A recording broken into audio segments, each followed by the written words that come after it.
ទីននឹងហោះទៅម៉ាឡេស៊ីដល់ចាក្នុងក្តីសង្ឃឹមថាមួយធំមួយនេះនឹងយល់ព្រមបើកទីផ្សារបង្គាថៃឡើងវិញអាចបញ្ចូលម៉ាឡេស៊ីឲ្យបើកទីផ្សារទទួលទិញបង្គាថៃឡើងវិញបានដែរឬទេ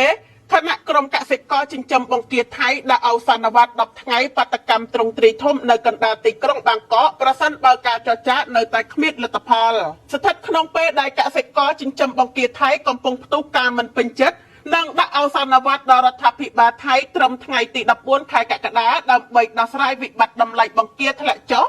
នាយករដ្ឋមន្ត្រីថៃលោកអានុទីនបានប្រកាសថាបញ្ហាបង្គាថៃនឹងក្លាយជារបៀបវារៈសំខាន់មួយក្នុងដំណើរទស្សនកិច្ចផ្លូវការរបស់លោកទៅកាន់ប្រទេសម៉ាឡេស៊ីដោយសង្ឃឹមថា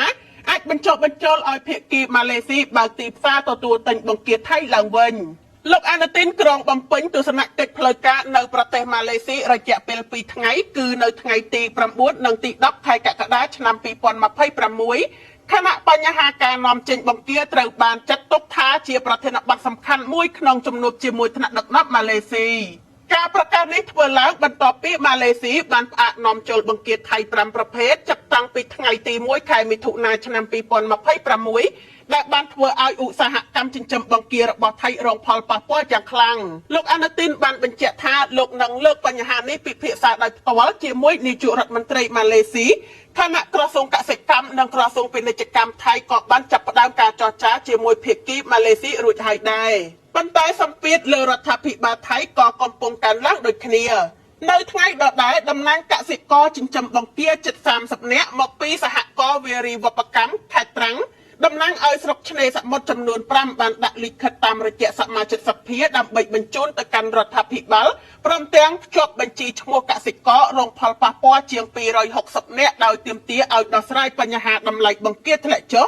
និងថ្លៃដើមផលិតកម្មដែលកំពុងកើនឡើងជាបន្តបន្ទាប់ក្រុមកសិករបានដាក់អវសានវត្ត5ទៅ10ថ្ងៃដោយកំណត់ថ្ងៃទី14ខែកក្កដាជាថ្ងៃផុតកំណត់សម្រាប់ការឆ្លើយតបពីរដ្ឋាភិបាលប្រសិនបើនៅតែមិនមានវិធានការជាក់ស្ដែងទេពួកគេនឹងប្រមូលផ្ដុំកសិករចិញ្ចឹមបង្គាពីទូទាំងប្រទេសដើម្បីដង្ហែក្បូនធ្វើបាតកម្មទៅកាន់វិមានរដ្ឋាភិបាលកណ្ដាលទីក្រុងបាងកកក្រុមកសិករបានបង្ហាញការមិនទុកចិត្តចំពោះការលើកឡើងរបស់រដ្ឋាភិបាលដែលថាការនាំចេញបង្គាទៅកាន់ម៉ាឡេស៊ីអាចនឹងវិលមកធម្មតាវិញក្នុងរយៈពេល30ថ្ងៃព្រោះមិនទាន់មានផែនការអនុវត្តច្បាស់លាស់លើសពីនេះពួកគេក៏កំពុងប្រឈមនឹងការកើនឡើងនៃថ្លៃចំណីបង្គាថ្នាំសារធាតុគីមីប្រេងឥន្ធនៈថ្លៃដឹកជញ្ជូនអគ្គិសនីនិងឧស្ម័នព្រមទាំងបញ្ហាជំងឺក្នុងកសិដ្ឋាននិងការធ្លាក់ថ្លៃទិញពីឈ្មួញកណ្ដាលដែលធ្វើឲ្យកសិករជាច្រើនខាតបង់ជាបន្តបន្ទាប់នៅក្នុងលិខិតក្រុមកសិករបានស្នើឲ្យរដ្ឋាភិបាលពន្យាការចរចាជាមួយម៉ាឡេស៊ី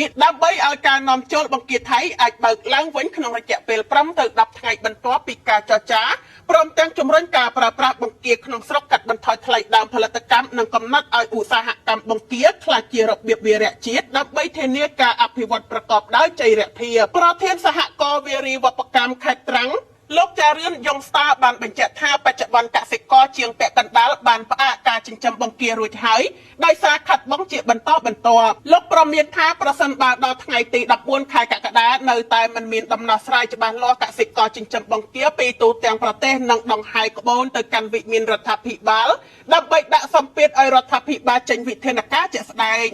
ដូច្នេះលទ្ធផលនៃដំណើរទស្សនកិច្ចរបស់លោកអានុទីននៅថ្ងៃទី9និងទី10ខែកក្កដានឹងក្លាយជាកត្តាសំខាន់មួយថាតើរដ្ឋាភិបាលថៃអាចបញ្ចុះបញ្ចូលម៉ាឡេស៊ីឲ្យបើកទីផ្សារបង្គាឡើងវិញបានដែរឬអត់មុនថ្ងៃផុតអវសានវត្តទី14ខែកក្កដាដែលក្រុមកសិករបានប្រមានថានឹងធ្វើបាតកម្មទ្រង់ទ្រីធំនៅកណ្ដាលទីក្រុងបាងកកប្រសិនបើការចរចានៅតែគ្មានលទ្ធផលជាក់ស្ដែង